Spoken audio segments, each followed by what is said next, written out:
अंतरराष्ट्रीय युवा विद्वान, जैन दर्शन में यूनिवर्सिटी टॉप व गोल्ड मेडलिस्ट, जैन सिद्धांत एवं न्याय विषयों को सरलता से समझाने वाले, यूएसए, इंग्लैंड, ऑस्ट्रेलिया आदि अनेक देशों में जैन धर्म की महती प्रभावना करने वाले, पंडित टोडरमल पुरस्कार, युवा विद्वत रत्न आदि अनेक पुरस्कारों से सम्मानित मूर्धन्य विद्वान डॉक्टर संजीव कुमार गोधा जयपुर द्वारा जानिए धर्म का मर्म।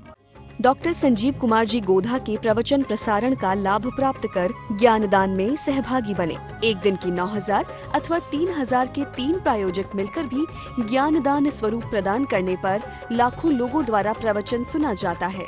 अर्थात 1 रुपए की अल्प राशि में 10 भाई बहन प्रवचन का लाभ लेते हैं और प्रायोजक परिवार का उस दिन प्रवचन के आरंभ व अंत में रंगीन चित्र व सभी के नाम का उल्लेख किया जाता है। इस कार्यक्रम के प्रायोजक हैं श्री प्रेमचंद जी बजाज, श्रीमती सुनीता जी बजाज, श्री तन्मय जी बजाज, श्रीमती चंद्रा जी बजाज, श्री ध्याता जी बजाज, अध्यक्ष मुमुक्षु आश्रम कोटा राजस्थान। बजाज TMT सरिया, प्रेम जैन इस्पात उद्योग प्राइवेट लिमिटेड, रानपुर कोटा राजस्थान।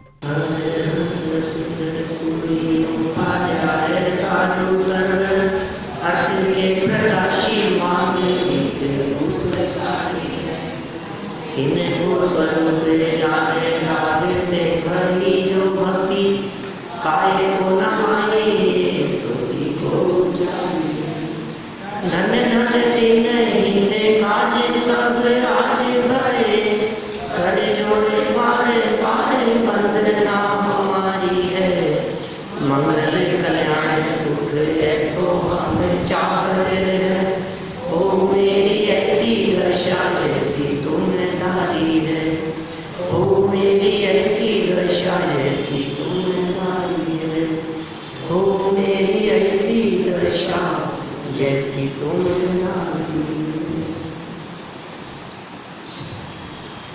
क्षत्र चूड़ामणि नाम के ग्रंथ है और इस ग्रंथ के आधार से राजा सत्यंधर उसकी विवेकहीनता को आधार बनाकर यहाँ चर्चा की जा रही थी और उपदेश दिया गया, संदेश दिया गया कि हमारा यह मनुष्य जीवन अत्यंत दुर्लभ है। इस मनुष्य जन्म को प्राप्त करके विषयांध होना और रागांध होना, इसमें कुछ सार नहीं है। ना तो हमें विषयांध होना चाहिए, ना हमें रागांध होना चाहिए। राजा को ऐसा विश्वास हो गया कि मंत्री काष्ठांगार सब कुछ संभाल लेने में समर्थ है और मंत्री के भरोसे ही राजपाट चलने लगा। फिर क्या हुआ, दूसरे कुछ समझदार हितैषी मंत्री और थे, उन्होंने कुछ समझाने का प्रयास किया। देखें, प्रधानमंत्री का राजा को परामर्श 45 नंबर पेज है, 14 नंबर का यह श्लोक है। तावता तम समभ्येत्य मंत्री मुख्या अबुधन, देव देवैरभिज्ञातं विज्ञाप्यं श्रूयतामिदम्। तावता उसी समय मंत्री मुखिया प्रधानमंत्री ने तम उन राजा के समभ्येत्य समीप आकर अबु बुधन समझाते हुए कहा, देव, हे राजन, देवई यद्यपि आपके द्वारा ज्ञातम जानी हुई अपि माने भी इदम विज्ञाप्तम इस जानने योग्य विज्ञप्ति को श्रूयताम आप ध्यान से सुने। माने कुछ विशेष बातें इन्होंने यहाँ कही गई मंत्री के माध्यम से। देखिए, राज्य का अधिकार काष्ठांगार को सौंपने का राजा का निश्चय सुनते ही राजा का जैसा ही ये निश्चय सुना कि राज्य काष्ठांगार को दे दिया जाए। राजा के अनेक बुद्धिमान मंत्रियों ने उसी समय राजा के समीप जाकर अत्यंत प्रीति और बहुमान पूर्वक राजा से सविनय निवेदन किया कि हे राजन, आप तो राज्य विषयक हिताहित तथा योग्य अयोग्य सब बातों को जानते ही हैं। राजन, आप तो सब जानते हैं, हिताहित भी जानते हैं, योग्य अयोग्य भी जानते हैं। हम आपसे विशेष क्या कह सकते हैं, फिर भी आपसे नम्र निवेदन है कि काष्ठांगार को राज्यभार सौंपने के पहले हमारे कुछ विचार सुनिए। माने मंत्रियों ने समझाते हुए कुछ बात कही। अब वो क्या विचार कहे हैं, ये राजनीति का स्वरूप, त्रिवर्ग की सार्थकता, धर्म अर्थ पुरुषार्थों का त्यागना अनुचित, ये सारी बातें दूसरे मंत्रियों ने कही है। देखिए विशेषार्थ में क्या कहते हैं। बुद्धिमान एवं हित चिंतक मंत्रियों को राजा का भविष्य अति संकट में भासित हो रहा था।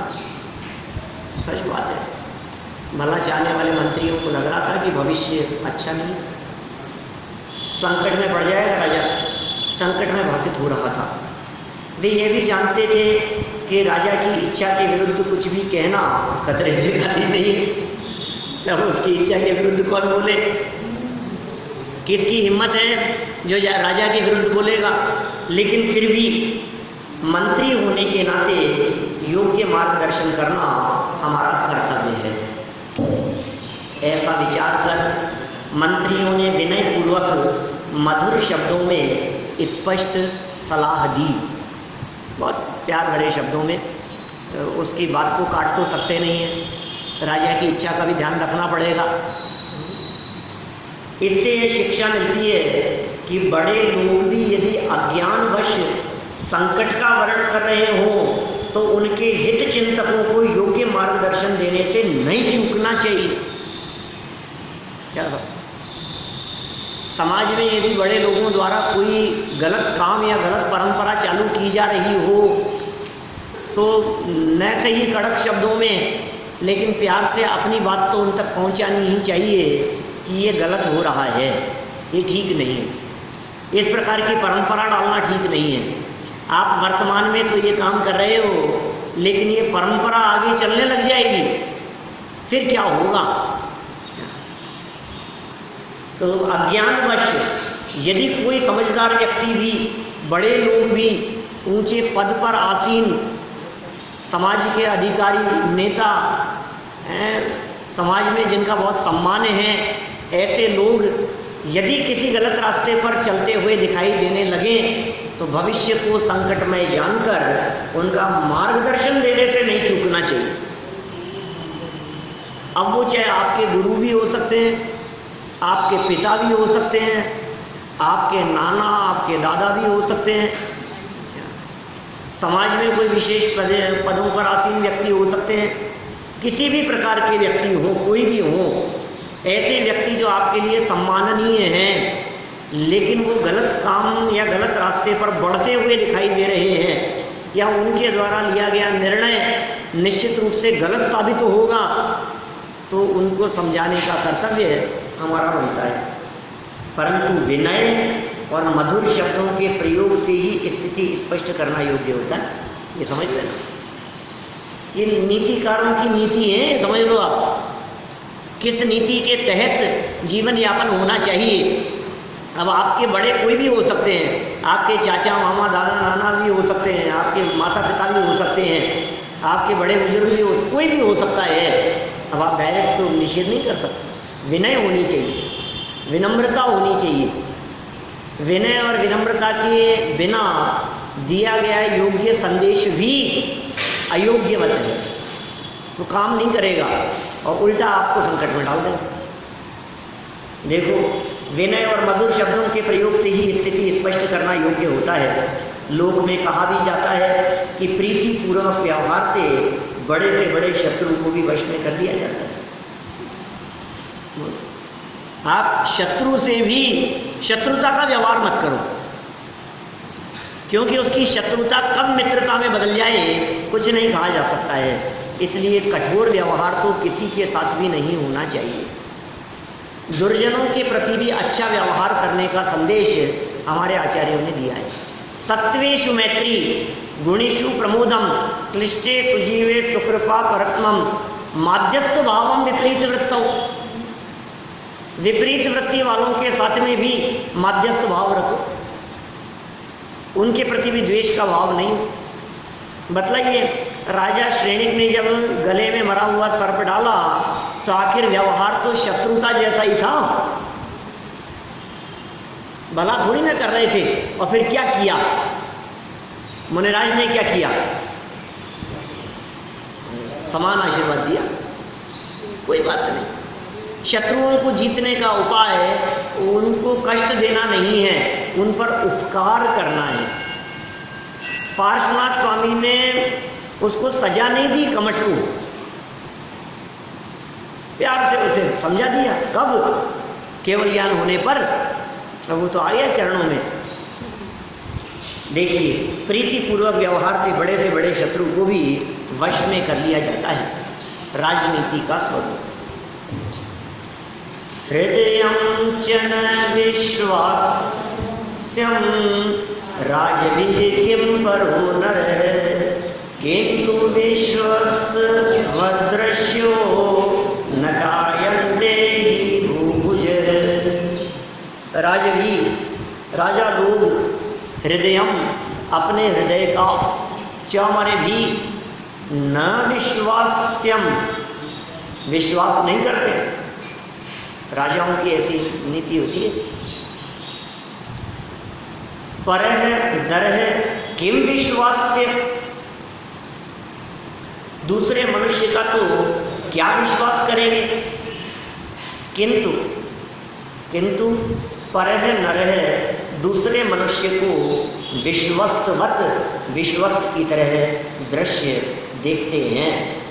अत्र है निश्चय से भूभुज, राजा लोग नटायन्ते, नट के समान आचरण करते हैं। क्या कह रहे हैं यहाँ? मंत्री राजा को परामर्श दे रहे हैं।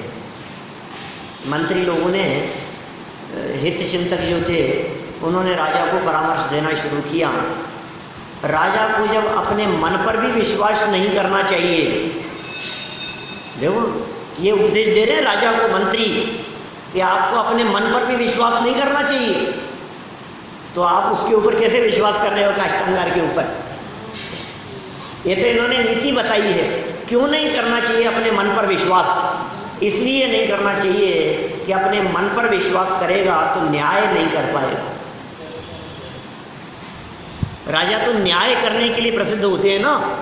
अब कोई व्यक्ति, सामने से दो व्यक्ति विवाद लेकर के आए और तुम अपने हृदय पर विश्वास करके एक को सच्चा बता दो कि नहीं यार ये तो अच्छा था, ये तो इसको कैसे सजा दूं? हृदय पे विश्वास मत करना अपने।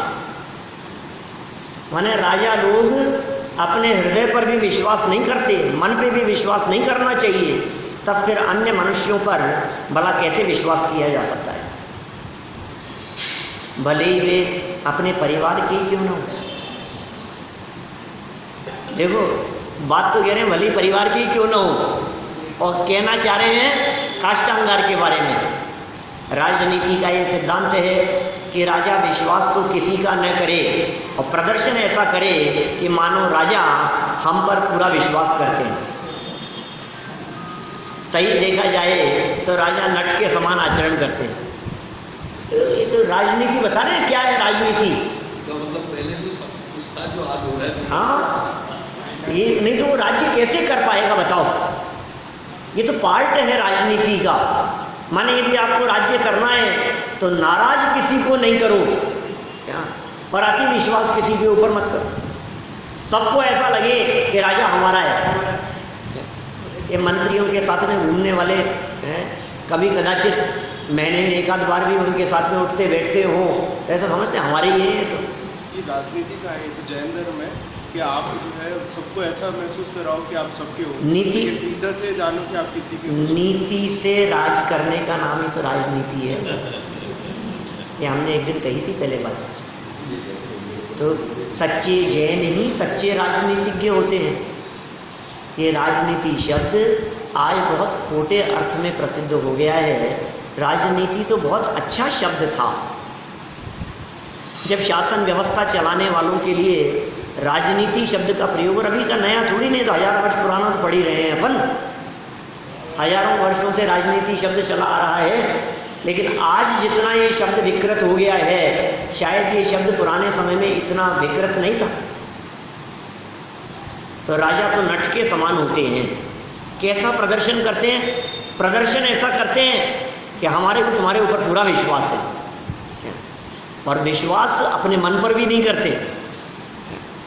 विशेषार्थ देखिए, राजा का सुव्यवस्थित संचालन करने वाले बुद्धिमान मंत्री राजा से कहते हैं कि हे राजन, आप राजा हो, आप प्रजा के प्रतिपालक हो, उनके प्राण हो। राजा को जब अपने मन का भी विश्वास नहीं करना चाहिए, तब फिर राज किंकर नौकर है वो तो। काष्ठांगार सेनापति का विश्वास करना कहाँ तक उचित है? ये उचित नहीं है कि आप काष्ठांगार पर विश्वास कर लें, वो सेनापति है। सर्वशक्ति संपन्न राजा द्वारा एक साधारण व्यक्ति को राज्य का संपूर्ण अधिकार सौंपना महाअविवेक का कार्य हुआ। काष्ठांगार को राज्य सौंपकर आप स्वयं ही संकट को निमंत्रण दे रहे हैं। इसलिए हे महाप्रज्ञ, बुद्धिमान, प्रज्ञ माने ज्ञानमान, महाप्रज्ञ, हे विशेष ज्ञानी महात्मन, कुछ विचार कीजिए। यह हमारा नम्र निवेदन है। कितना सुंदर निवेदन कर दिया है, प्यार से बात कह दी है। देखो बात को कैसे लपेट करके कही है। डायरेक्ट नहीं कहा कि महाराज देखो हमारा ये कहना है, आप विश्वास मत करो, ऐसे नहीं। महाराज, राजाओं को तो ये चाहिए कि वो किसी पर भी विश्वास नहीं करे। हमने तो ऐसे राजा देखे हैं जो अपने मन पर भी विश्वास नहीं करते, अपने हृदय पर भी विश्वास नहीं करते। हृदय और बुद्धि यदि दोनों साथ में हो तो हृदय को छोड़कर बुद्धि के अनुसार निर्णय लिया करते हैं। मन की, क्योंकि हृदय भावुक होता है और बुद्धि तर्क वितर्क करके निर्णय करती है। आप बुद्धि से काम लो, हृदय से नहीं। दिल की मत सुनो, दिमाग से काम लो। दिल बहका देगा आपको, माने आपका हृदय भावुक हो जाएगा, आपका हृदय करुणा से भर जाएगा। नहीं, आप बुद्धि से काम लो। आपके जो हितैषी रहे हैं पूर्व समय में, आपका मन उनके प्रति द्रवित हो जाएगा, तो आप निर्णय नहीं कर पाएंगे। राजा को यदि अपने पुत्र को सजा सुनानी हो तो क्या करें बोलो? हृदय से काम लेवे कि बुद्धि से काम लेवे?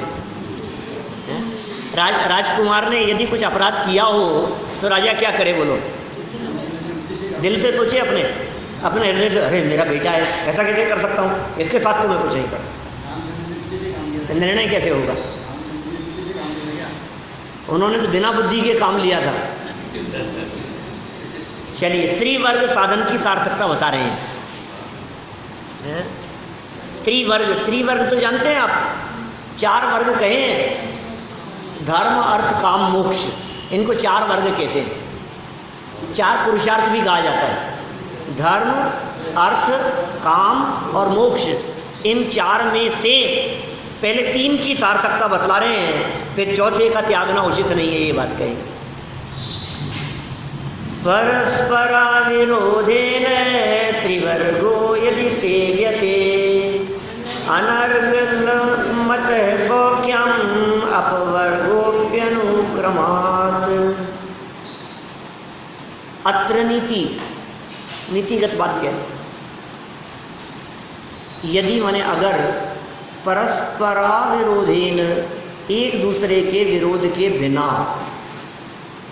त्रिवर्ग है, धर्म अर्थ काम, इन 3 वर्गों का सेव्यते, सेवन किया जाए। धर्म का भी सेवन करो, अर्थ का भी सेवन करो, और गृहस्थ दशा में रहते हुए काम सेवन भी करो, लेकिन कैसे? परस्पर अविरोधी होते हुए।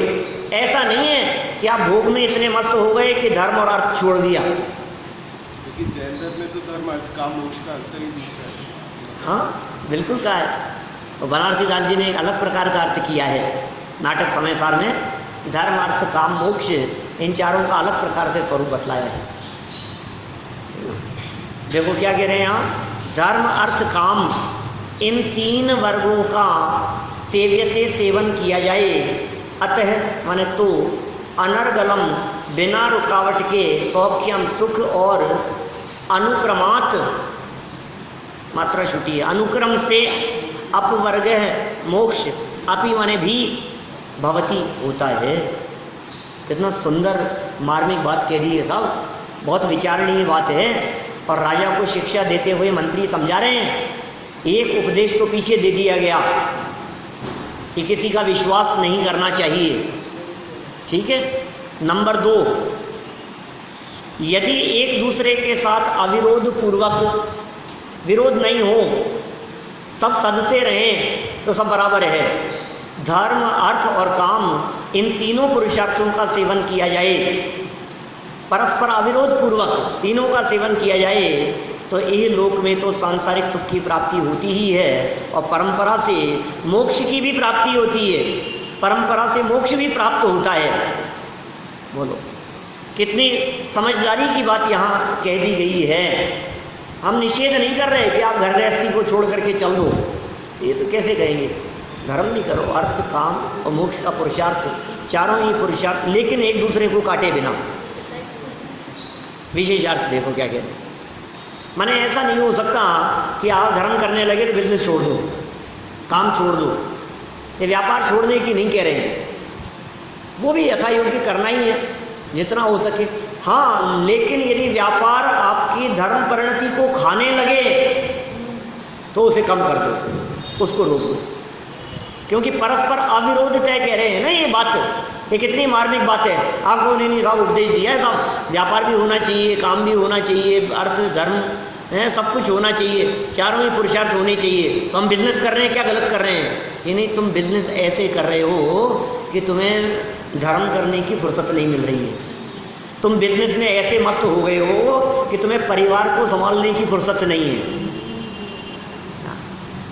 तुम ऐसा मस्त हो जाना ठीक नहीं है। परिवार भी है और धर्म भी है और मोक्ष मार्ग का पुरुषार्थ भी है और साथ में व्यापार भी है। बोलो, क्योंकि व्यापार अधिक यदि नहीं होगा तो घर खत्म हो जाएगा, आमद नहीं है और खर्च घनेरा, तो क्या होगा? हाँ, ये हो सकता है कि आपके पास आमदनी की यथोचित व्यवस्था हो तो फिर आप व्यापार से निवृत्ति ले लो। देखिए समझा रहे हैं यहाँ विशेषार्थ में, तो बातें खोलते हैं थोड़ी सी गहरी।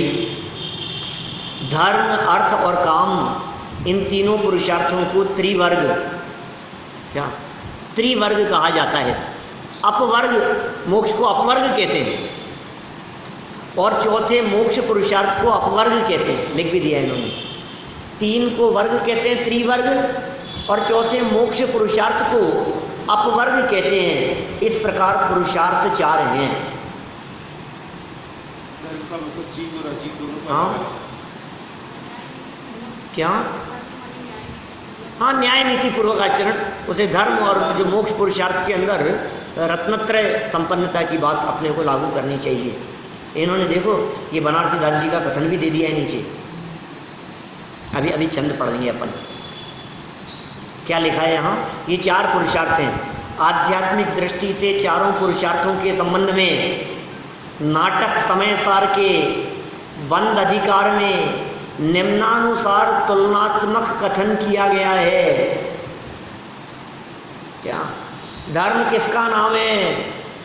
बोले लौकिक में लोग धर्म किसे समझते हैं और वास्तव में धर्म क्या है?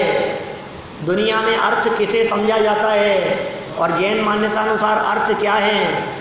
दुनिया में काम किसे समझा जाता है और यहाँ काम क्या है? लोग मोक्ष किसको कहते हैं और वास्तव में मोक्ष क्या है? इन्हें यहाँ 4 लाइनों के माध्यम से, 8 लाइनों के माध्यम से बनारसी दास जी ने समझाया है। कुल को आचार्यता ही अज्ञानी धर्म कहे, ज्ञानी कहे धर्म अर्थ दर्शाव को। खेह को खजानो ताही अज्ञानी अरथ कहे, ज्ञानी कहे अरथ द्रव्य दर्शावे को। और दंपति को भोग ताही अज्ञानी हैं, दंपति को भोग ताही दुर्बुद्धि काम कहे, सुधि काम कहे अभिलाष चित्त चाह को। और इंद्र लोक थाने को अजाने लोग कहे मुख, सुधि मुख कहे एक बंध के अभाव को। क्या ये नाटक समय सर पढ़ा था तब याद किया तो मतलब उस 15-20 साल पुरानी बात होगी। उस समय भी स्वर्ग में जाने को मोक्ष कहते थे अजय लोग। हाँ, वैकुंठ को कहते हैं ना, वही मोक्ष है। इंद्र लोक थाने को अजाने लोग कहे मुख, सुधि मुख कहे एक बंध के अभाव को। बंध के अभाव का नाम मोक्ष है। देखो ये बातें यहाँ ये बनारसी दास जी के आधार पर ही, चंद तो नहीं दिया है क्या, चंद तो पुराना याद था, वो मेरे ख्याल से 10-15 साल से कभी बोला भी नहीं होगा, है ना। देखो क्या कह रहे हैं यहाँ, अज्ञानी लोग कुलाचार को धर्म पुरुषार्थ कहते हैं। कुल को आचारता ही अज्ञानी धर्म कहे। ये धर्म है क्या, पुत्र का धर्म क्या है, वो कुल के आचार को धर्म कहते हैं। नहीं नहीं, मैं अपना धर्म कैसे छोड़ सकता हूँ, तो किस चीज़ का धर्म की बात कर रहे हो आप। हमारे कुल परंपरा अनुसार जो चला आ रहा है वैसा आचरण करने को अज्ञानी लोग धर्म कहते हैं। लेकिन धर्म क्या है, पंडित लोग वस्तु स्वभाव साधने को धर्म कहते हैं। स्वपर का ज्ञान, वस्तु स्वरूप का ज्ञान, जीव अजीव की पहचान, इन्हें धर्म कहते हैं। अज्ञानी लोग मिट्टी के ढेर, सोने चांदी आदि के अर्जन को द्रव्य कहते हैं, अर्थ पुरुषार्थ कहते हैं। और ज्ञानी क्या है, अर्थ द्रव्य दर्शावे को। और ज्ञानी लोग तत्व अवलोकन को अर्थ पुरुषार्थ कहते हैं। बोलो, सभी द्रव्य को अलग अलग। हाँ, ये तो द्रव्य, अर्थ क्या चीज है, अर्थ माने होता है वस्तु, अर्थ माने वस्तु, अर्थ माने पदार्थ, अर्थ माने धन, धन भी होता है। अर्थ के कई अर्थ होते हैं, माने अर्थ के, अर्थ का अर्थ क्या है, अर्थ माने धन, अर्थ माने वस्तु, अर्थ माने पदार्थ, अर्थ माने मतलब, अर्थ माने मीनिंग। इसका क्या अर्थ है, अर्थ माने अनुवाद भी होता है। इसका अर्थ करो माने इसका अनुवाद करो, तो कितने अर्थ होते हैं अर्थ के। तो ये यहाँ अर्थ, अर्थ किसे कहें, अर्थ पुरुषार्थ किसका नाम है। तो अज्ञानी जीव तो ये समझता है धन कमाने का नाम अर्थ पुरुषार्थ है, जबकि ज्ञानी क्या कहते हैं, अर्थ माने होता है वस्तु, वस्तु तत्व का अवलोकन करो, ये असली पुरुषार्थ है, अर्थ पुरुषार्थ। और दंपति को भोगता ही, दंपति को भोगता ही अज्ञानी दुर्बुद्धि काम कहे। अज्ञानी को भोगता ही दुर्बुद्धि काम कहे। स्त्री पुरुष अधिक के, देखो लिखा, अज्ञानी लोग स्त्री पुरुष के विषय भोग को काम पुरुषार्थ कहते हैं। और सुधि काम कहे अभिलाष चित्त चाह को। कोई द्रव्य किसी का कुछ नहीं करता, चित्त में जो अभिलाषा है उसका नाम वास्तव में काम है, काम विकार है वो, भोग का नाम नहीं। तेरी इच्छा, जैसे टोडरमल जी ने लिखा ना, भोगों में अभिलाषा मूल है, हिंसा में प्रमाद परिणति मूल है, और काम सेवन में, विषय सेवन में अभिलाषा मूल है। इच्छा, इच्छा है कि नहीं, कर पाएगा कि नहीं कर पाएगा, भोग पाएगा कि नहीं भोग पाएगा, खा पाएगा कि नहीं खा पाएगा, बन पाएगा कि नहीं बन पाएगा, जो कुछ भी होगा, लेकिन अंदर में जो इच्छा बनी हुई है, ये बनना चाहिए, ये बनना चाहिए, ये बनना चाहिए, ये होना चाहिए, ऐसा होना है, ये जो अंदर में जो चल रही है ना धारा, क्या ये धारा टूटनी चाहिए। वो है असली विषय सेवन।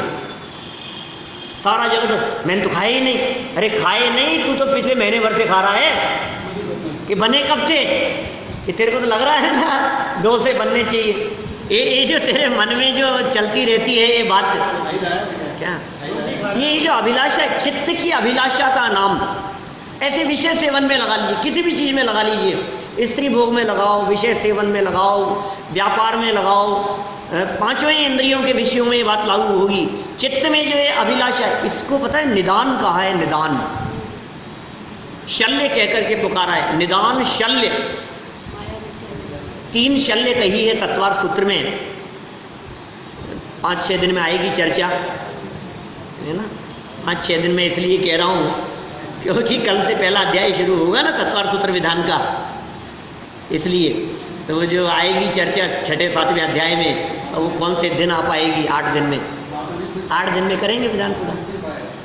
3 शल्य हैं, माया, मिथ्यात्व और निदान। शल्य किसे कहते हैं? शल्य होता है कांटा, पैर में कांटा लग गया, अब वो शल्य है, चुभ रहा है वो।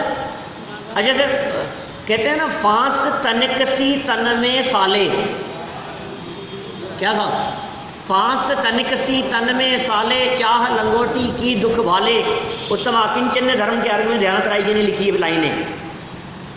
तन में यदि थोड़ी बहुत भी फांस लग गई हो तो वो सालती रहती है, वो पीड़ा देती है, जब तक निकल नहीं जाए क्या, तब तक आपको चैन नहीं पड़ता। और आपको भरोसा नहीं हो तो दांत में यदि कोई सौंफ खाते समय फंस गई हो तो वो जब तक निकल नहीं जाए तब तक आपकी जीभ वहाँ से हटती नहीं है। आपकी जीभ बार बार में वहीं जाती है, वहीं अटकी रहती है। ये क्या चक्कर है? ये तनिक सी फांस भी है, वो सालती है। ऐसे ही निदान को शल्य कह करके पुकारा है। ये कैसी शल्य है निदान? माने किसी चीज के बारे में बार बार में यही होना है, ये चीज़ तो मुझे चाहिए, ये चीज़ तो मुझे चाहिए, ये तो बन जाए बस, ये चीज़ तो ये जो अंदर में जो चुभ रही है ना धारा प्रवाह रूप से, इसका नाम है शल्य। ये है चुभन, उसका निषेध कर रहे हैं यहाँ। क्या कह रहे हैं? अभिलाष चित्त की, ज्ञानी आत्मा की निष्प्रहता को, आत्मा की निष्प्रहता को काम पुरुषार्थ कहते हैं। अज्ञानी लोग इंद्र लोक थान को अजाने लोग कहे मोख सुधि मोख कहे एक बंध के अभाव को। क्या चारों हो गई अब लाइनें? बोले एक बार देखें। कुल को आचार ताही अज्ञानी धर्म कहे, ज्ञानी कहे धर्म, ज्ञानी कहे धर्म क्या? वस्तु के स्वभाव को। ऐसा वापस बोलो। कुल को आचार ताही अज्ञानी धर्म कहे, ज्ञानी कहे धर्म, वस्तु के स्वभाव को। और खेह को खजानो, धूल मिट्टी का इकट्ठा ढेर, खेह को खजानो ताही अज्ञानी अरथ कहे, ज्ञानी कहे अरथ दरव दर्शाव को। और दंपति को भोगता ही दुर्बुद्धि काम कहे, सुधि काम कहे अभिलाष चित्त चाह को। और इंद्र लोक थाने को अजाने लोग कहे मोख, सुधि मोख कहे कि बंध के अभाव को। बनारसी दास जी की पंक्तियां हैं, बहुत सुंदर है भी नाटक समय सार।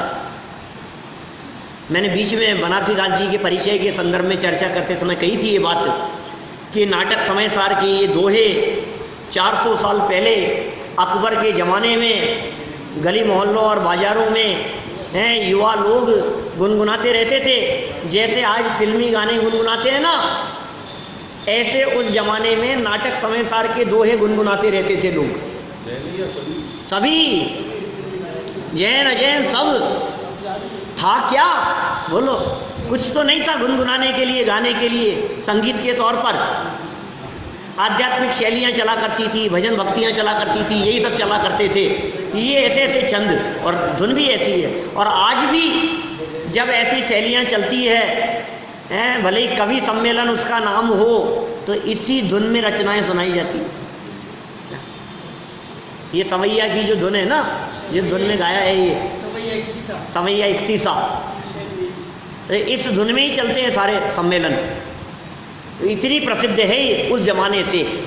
ये जो आज कवि सम्मेलनों में गाई जाती है, ये 400 साल से प्रसिद्ध धुन है। सोचो आप, समैया की धुन। चलिए, तात्पर्य यह है कि वस्तु स्वभाव को यथार्थ जानना धर्म पुरुषार्थ है। द्रव्यों के स्वरूप को भिन्न भिन्न जानना यह अर्थ पुरुषार्थ है। निष्प्रयता का ग्रहण करना काम पुरुषार्थ है। और आत्म स्वरूप के आश्रय से पूर्ण शुद्धता प्रकट करना ये मोक्ष पुरुषार्थ है। स्वभाव के आश्रय से, आत्म स्वभाव के अवलंबन से पूर्ण शुद्धता यदि जीवन में प्रकट हो जावे तो उसका नाम मोक्ष पुरुषार्थ है। इस कार्यक्रम के प्रायोजक हैं श्री प्रेमचंद जी बजाज, श्रीमती सुनीता जी बजाज, श्री तन्मय जी बजाज, श्रीमती चंद्रा जी बजाज, श्री ध्याता जी बजाज, अध्यक्ष मुमुक्षु आश्रम, कोटा, राजस्थान। बजाज TMT सरिया, प्रेम Jain Ispat Udyog private limited, Ranpur, Kota, Rajasthan. Doctor Sanjeev Kumar ji Godha के प्रवचन प्रसारण का लाभ प्राप्त कर ज्ञानदान में सहभागी बने। एक दिन की 9,000 अथवा 3,000 के 3 प्रायोजक मिलकर भी ज्ञानदान स्वरूप प्रदान करने पर लाखों लोगों द्वारा प्रवचन सुना जाता है। अर्थात 1 रुपए की अल्प राशि में 10 भाई बहन प्रवचन का लाभ लेते हैं और प्रायोजक परिवार का उस दिन प्रवचन के आरंभ व अंत में रंगीन चित्र व सभी के नाम का उल्लेख किया जाता है।